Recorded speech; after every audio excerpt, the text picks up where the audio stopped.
Yes. Bonjour à tous. Bonjour. Ça y est, on est live apparemment.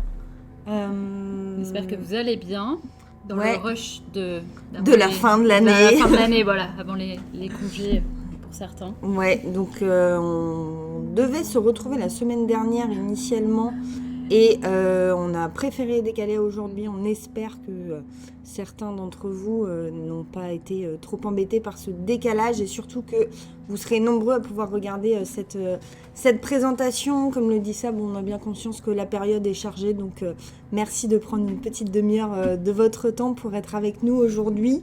Le temps que tout le monde arrive, on peut faire les présentations. Carrément. Que moi je suis... C'est bon ? Ouais.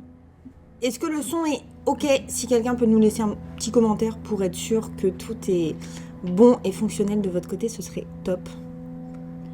Et donc moi je suis Sabrina Marteau, chef de projet social media au sein de Tierface depuis 2 ans et demi. Je travaille avec Jeanne et voilà, je m'occupe de clients B2B, B2C. Et moi, du coup, c'est Jeanne, social media manager chez Tierface depuis bientôt 3 ans. Et donc, du coup, je travaille avec Sabrina et l'ensemble des chefs de projet du pôle social media. Voilà, on travaille avec Glenn, que vous avez l'habitude de voir sur les différents contenus de l'agence. Je pense que la majorité d'entre vous connaissent Tierface. Si vous avez atterri ici par hasard... on peut peut-être vous décrire l'agence en quelques chiffres. On est tout d'abord une agence spécialisée dans la food. On est basé à Rennes. L'agence a un petit peu plus de 4 ans. On est plus de 40 collaborateurs et on travaille pour une 50aine de clients récurrents sur de la création de contenu, de l'animation social media et autres activations ponctuelles qu'on pourrait avoir ensemble. Ce qui nous amène aujourd'hui, c'est le sujet de l'influence, un sujet que vous connaissez tous, un sujet qui suscite la curiosité de beaucoup de personnes, que ce soit les clients, même nous, au final, dans les collaborateurs, c'est quand même un sujet sur lequel les gens ont une forte appétence au début. Et malgré tout, on continue de voir énormément de mauvaises campagnes d'influence. Donc on s'est dit que c'était peut-être sympa de pouvoir se réunir aujourd'hui pour vous donner en tout cas quelques clés, quelques outils pour démarrer sur cette partie influence qui fait beaucoup parler d'elle. Donc le constat qu'on peut faire aujourd'hui, c'est que 63% des consommateurs font davantage confiance aux recommandations d'influenceurs plutôt qu'aux marques elles-mêmes. Du coup, on a bien conscience que c'est un levier important pour vous, que le coût est assez conséquent. On sait que vous n'avez pas forcément le droit à l'erreur et besoin de résultats. C'est pour ça qu'aujourd'hui, on vous partage différents outils pour que vous meniez à bien vos campagnes d'influence. Effectivement, comme le dit Sabrina, c'est un vrai levier aujourd'hui pour les marques, que ce soit pour faire de la notoriété ou... d'être plus sur un objectif de conversion et d'aller faire vendre vos produits. On le verra après. Il y a effectivement différents objectifs qu'on peut se donner sur cette partie influence. Et donc, on a aussi des conseils selon vos objectifs. La manière dont on va dérouler tout ça, c'est justement ce travail d'objectifs. Vous parlez sourcing aussi. On a eu quelques questions sur Instagram, notamment pour... justement savoir comment est-ce qu'on sélectionne les bons profils. Donc l'idée c'est de pouvoir y répondre dans la présentation. La partie brief aussi questionne pas mal. Donc l'idée c'est de pouvoir vous donner un outil un peu clé en main que vous pourrez télécharger après la présentation. Et après de parler aussi de la manière dont nous on conçoit les relations avec les influenceurs et comment est-ce que nous on les approche, on va dire, un petit peu à l'agence pour que vous, si jamais vous êtes amené à travailler seul sur ce sujet ou alors avec une agence, vous puissiez aussi avoir notre point de vue sur ça. Donc la définition des objectifs, comme souvent en tant que communicant, on débute en définissant des objectifs macro. C'est l'idéal si vous avez des sujets de notoriété, de crédibilité pour votre marque à aborder. On peut aller jusqu'à la conversion, mais il faut savoir que c'est une audience quand même sûrement moins qualifiée. Donc pour Pour atteindre une audience plus qualifiée, on vous conseille plutôt d'utiliser la micro-influence. C'est plus adapté pour les sujets de niche. Et là aussi, vous pouvez aller un peu plus loin dans le tunnel de conversion et aller jusqu'à la conversion elle-même. En tout cas, c'est ainsi qu'on aime le segmenter chez Tirefest. Et après, il y a un troisième objectif qui peut être la nano-influence. Là, pour le coup, nous, on appelle ça de l'UGC. L'idée, c'est de faire vraiment de la quantité, pas forcément au détriment de la qualité, mais vraiment du volume. Et c'est un objectif un peu différent, donc on ne le traitera pas forcément aujourd'hui. Donc voilà, il faut vraiment commencer en vous posant les bonnes questions. Quel est le cadre de la campagne et quels objectifs vous voulez atteindre? Effectivement, comme le dit Sabrina, aujourd'hui, on parle beaucoup d'UGC et il y a plein de marques même qui nous questionnent sur est-ce que l'UGC est pas en train de prendre la place de l'influence un peu plus classique telle qu'on l'a connue aujourd'hui, et au final on se rend compte que les deux sont complètement complémentaires, on va dire, servent pas forcément les mêmes objectifs, ça va être aussi radicalement différent dans la mise en place. Si on se parle UGC, l'objectif c'est vraiment d'aller faire du volume, puisqu'on va être aussi sur des coûts qui sont moindres, et on a besoin d'avoir une force de frappe assez puissante, et donc pour ça on a besoin vraiment d'avoir un gros nombre de créateurs dans la campagne si on veut avoir un impact suffisant. Sabrina le disait, la macro et la micro-influence, c'est plus là-dessus que nous on souhaite orienter la discussion aujourd'hui. On vous a donné quelques exemples. On s'est dit, si on était la marque Dossi qu'on accompagne aujourd'hui et avec laquelle Lucie travaille chez nous aujourd'hui, si on devait leur faire des propositions d'influenceurs sur ces trois segments un petit peu, on irait par exemple là sur Audrey Arnaud, un profil assez lifestyle sur le côté macro-influence, où on a quelqu'un qui a des prises de parole assez diversifiées et donc qui du coup peut inclure ce côté cuisine à ses prises de parole du quotidien. Par contre, si on veut aller toucher une cible un petit peu plus qualifiée, qui a une vraie appétence déjà pour ce côté recette, pourquoi pas recette simple, puisqu'on est quand même sur de l'utilisation de conserve, qui est quand même un aliment qui est là pour faciliter un petit peu le quotidien des Français qui l'ont dans la cuisine. On pourra aller sur la cuisine et Maureen, donc là on voit 36 000 followers, on est aussi déjà dans une gamme, on va dire, en dessous en termes de nombre d'abonnés. Et bien entendu, si on devait lancer une campagne UGC, on ferait appel aux meilleurs. Etcheben pourrait faire partie de cette campagne. Donc c'est le compte food de Ben, notre directeur de création. Tu as un peu laissé tomber ce compte, Ben. On compte sur toi pour le relancer. Tu nous donnais plein d'idées de bonnes choses à manger. Donc voilà, en tout cas un petit peu les différentes typologies de profils qu'on pourrait soumettre à Dossi si jamais on avait des objectifs différents. Pour aller plus loin dans le sourcing, du coup, nous, on a un outil qu'on aime bien utiliser qui s'appelle Favicon. Donc, c'est une plateforme qui vous permet de rentrer vos critères de sélection. Ça peut être la taille de la communauté, le taux d'engagement, les thématiques traitées. Il y a aussi une note, un score Favicon qui vous permet de savoir comment situe l'influenceur. Et donc, ça vous permet d'avoir des sélections d'influenceurs. Et nous, on aime bien cette plateforme parce qu'elle nous permet d'ouvrir nos horizons un petit peu versus les influenceurs qu'on suit au quotidien. Et voilà. Ouais, c'est vrai que nous, aujourd'hui, comme vous, certainement, il y a plein d'influenceurs qu'on suit dans notre quotidien pour notre veille, qui vont émerger aussi parce qu'ils lancent des tendances, etc. sur les réseaux. Et du coup, bien souvent, on se retrouve à solliciter les mêmes influenceurs que d'autres marques sur notre secteur, et les plateformes comme Favicon peuvent justement nous permettre de découvrir des profils vers lesquels on n'est pas allé spontanément, ou qui au contraire ont des points en commun avec les influenceurs qu'on aurait déjà repérés, puisqu'il y a, quand on fait une recherche, une partie de profils similaires ou semblables avec en fait une communauté un petit peu qui répondrait aux mêmes critères. Donc ça peut être intéressant d'avoir ce type d'outils à disposition pour compléter, on va dire, ce côté sourcing qu'on peut faire nous-mêmes.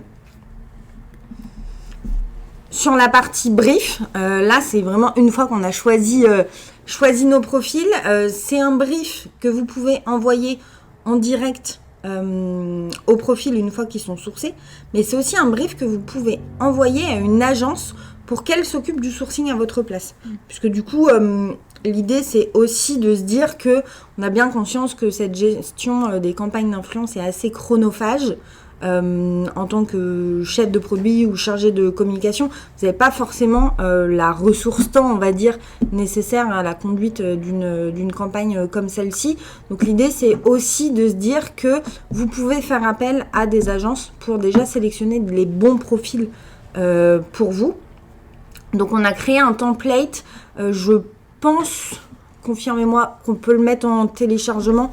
Peut-être, si ça vous intéresse, vous n'hésitez pas à laisser votre adresse mail dans les commentaires pour le recevoir. Sinon, on pourra aussi peut-être la voir en ressources avec le replay. Voilà, je regarde Emma et Tom qui sont tous les deux là. Mais en tout cas, dedans, voilà, on vous délivre un petit peu les grandes parties qu'on trouve essentielles dans un brief.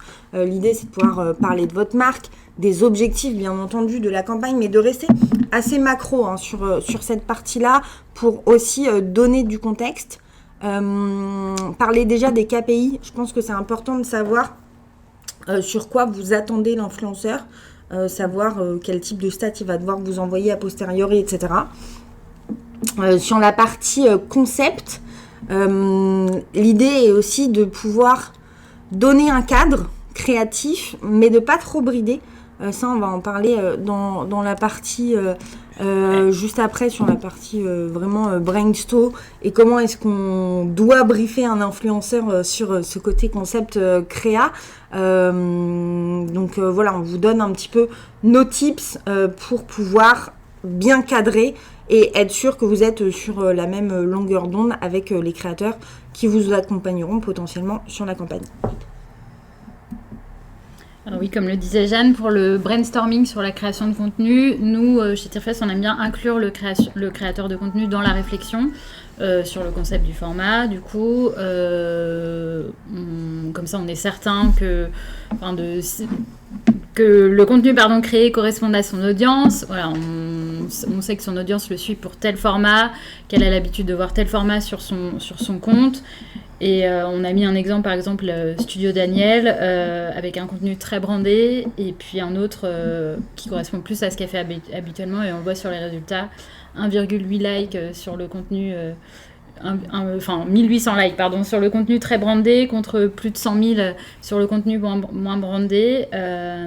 Donc voilà, ça c'est une des brides que vous pouvez prendre. C'est hyper important de garder l'authenticité de l'influenceur, garder sa patte. Si vous le censurez trop ou si vous ne lui faites pas confiance, je pense que vous allez tout droit à l'échec. Enfin, en tout cas, les résultats seront moindres. Et on se disait entre nous que si vraiment vous avez la nécessité d'avoir des éléments de langage précis ou si vous avez des exigences particulières sur la manière d'aborder le produit, il est peut-être plus pertinent de faire le contenu en interne et de garder vos budgets pour le mettre sur de l'ad, parce que sinon les résultats vous serez forcément déçus des résultats. Effectivement, comme le dit Sabrina, c'est hyper important de créer cette relation de confiance du coup avec le créateur de contenu auquel vous allez faire appel. Si vous allez le chercher lui, c'est que son audience elle vous intéresse, et deux, qu'il y a quand même un moment où ce que lui produit déjà tout seul vous intéresse. Donc pourquoi le censurer sur ce format-là. Et comme le dit Sabrina, ça ne veut pas dire que vous n'avez pas le droit d'avoir des exigences sur certaines mises en avant, certains éléments de langage, etc. Mais il faut faire très attention à la manière dont c'est intégré au contenu de manière naturelle, authentique, spontanée, parce qu'aujourd'hui, il y a aussi plein d'influenceurs sur les réseaux sociaux qui perdent aussi en crédibilité parce que leur audience leur dit non mais attendez, d'habitude tu nous proposes jamais des vidéos comme ça et là tu nous ressors un discours très commercial, etc. Et donc en fait on peut pas demander aux créateurs de prendre le risque de perdre sa légitimité pour un contenu. Si vraiment vous savez que vous devez avoir quelque chose d'ultra marketé, de très produit, très commercial, effectivement, comme le suggère Sabrina, investir en achat média sur un contenu que vous aurez produit vous-même peut parfois être une option plus gérable, on va dire, pour atteindre vos objectifs. Des exemples de ce qu'on a fait? Ouais. Donc, sur BNB, donc... je sais pas, vas-y, comme tu veux. Collab avec les inachevés, du coup, une vidéo prank qui a très très bien marché, comme vous voyez, nombre de likes, plus de 62 000 likes. Il y a eu 3 vidéos qui sont sorties sur le compte géré par Anastasia chez nous. Voilà. Donc là, on n'a pas le Ukraine parce que c'est une data qui ressort uniquement quand on sponsorise les vidéos. Et là, pour le coup, il n'y a pas eu de sponsor sur cette vidéo. Donc, toutes les interactions qui sont générées proviennent uniquement de l'organique du compte de l'influenceur. C'est des contenus qui étaient postés donc en cross-post. Pour vous donner une petite idée, je crois que Vincent des Inachevés a à peu près 130 000 abonnés sur son compte. Donc on a un taux d'engagement qui est énorme sur cette vidéo-là. Et où, voilà, on a une communauté qui est habituée à voir du prank sur le compte de Vincent. Et là, forcément, le format un peu phare que BNB s'approprie, c'est ce format prank. Et résultat, ça fonctionne hyper bien, ça donne des contenus qui sont authentiques, qui servent, à mon sens, l'image de BNB Hotel. Donc en fait, pari réussi pour la marque au travers de cette série de vidéos dans les hôtels.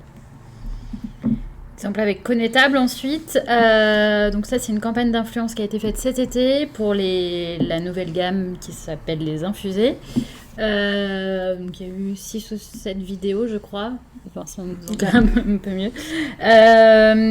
Et donc on a eu 5500 likes et un rate de 54%, ce qui est très bon. En général, au-dessus des 50%.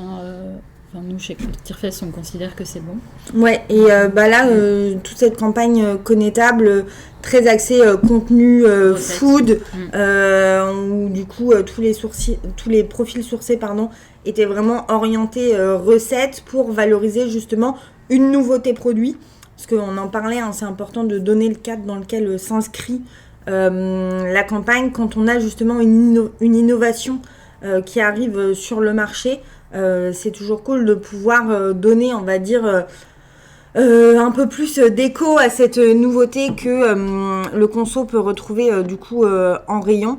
Et là, les résultats ont été plutôt très bons sur l'ensemble de la campagne. Régalal. Et après, Régalal, donc ça c'est une campagne qu'on a l'habitude de réaliser tous les ans avec la marque, c'est au moment du Ramadan. Et donc l'année dernière, on avait un focus très famille, moment de partage pour célébrer cette fête. Et donc là, on a un contenu avec Shirin et Kenza, donc on a réalisé à l'agence, mais l'idée c'était de rester dans les formats qu'elles font habituellement et elles ont l'habitude en fait de faire des recettes toutes les deux. Manque de bol sur ces deux sœurs, celle qui connaissait vraiment bien la recette, la technique, etc., s'est blessée au poignet et donc du coup ne pouvait pas cuisiner. Donc on avait quelque chose d'un petit peu différent de ce que leur communauté avait l'habitude de voir, puisque l'experte food était en incapacité, on va dire, de réaliser la recette. Mais du coup ça a apporté une petite touche humoristique d'avoir sa sœur qui galère un petit peu plus, etc. Le Ukraite à 64% est vraiment super bon. On a aussi des bonnes perfs en termes de likes. Donc voilà, c'est aussi... on a réussi à s'approprier, on va dire, le format de ces créatrices de contenu en adaptant à nos contraintes de production, c'est-à-dire de pouvoir tourner ça à l'agence, puisqu'on avait aussi une autre créatrice de contenu qui était présente, parce que l'objectif, c'était aussi de pouvoir faire un contenu après en mélangeant un petit peu tout le monde et d'avoir ce côté convivialité qu'on recherche pour parler du Ramadan. Voilà un petit peu sur ce sujet de l'influence. On est dans les temps puisqu'il nous reste moins d'une petite dizaine de minutes pour les questions s'il y en a. Pas de souci. Ok. Est-ce que potentiellement quelqu'un dans la salle a des questions ?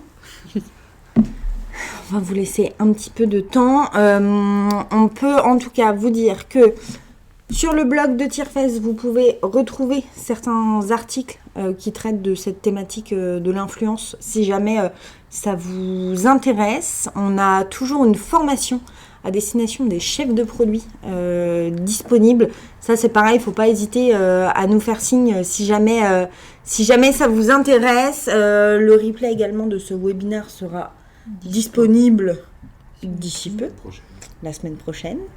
Voilà. Si on doit vous donner un dernier conseil, si vous avez des campagnes d'influence à mener en 2025, il est temps de vous y mettre. Oui. C'est un sujet assez chronophage et assez coûteux aussi. Donc c'est important de pouvoir l'anticiper dans vos budgets pour l'année prochaine. C'est toujours un petit peu complexe d'avoir envie de faire de l'influence en cours d'année sans avoir prévu d'enveloppe dédiée. Donc, à bon entendeur, n'hésitez pas. Voilà, c'est tout ce qu'on a à vous dire. S'il n'y a pas de questions arrivées entre-temps, on ne peut que vous souhaiter bon appétit. Un bon mois de décembre, de bonnes fêtes de fin d'année et on vous retrouve dès la rentrée pour une nouvelle série de webinaires. Voilà. Merci à tous. Merci.